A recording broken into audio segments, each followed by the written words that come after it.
apicultor pinta con su brocha fiel colmenas de madera bajo el sol aquel.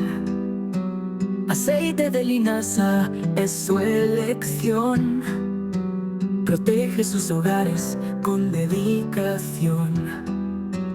Cuando el invierno viene y el frío se asoma, las abejas adentro en calor se arropan.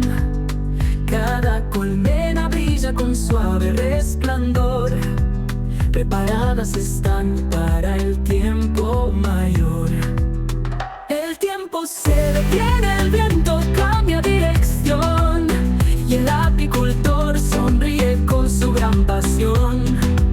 Las colmenas pintadas en fina artesanía guardan el dulce néctar de la apiarquía.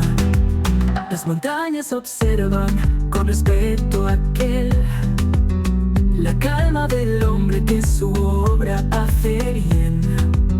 A lo lejos el zumbido, un canto de amor.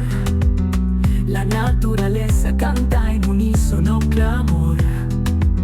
Esmérate en tu trabajo, no pierdas la visión. El aceite de linaza te dará la razón, manteniendo el calor en frías estaciones.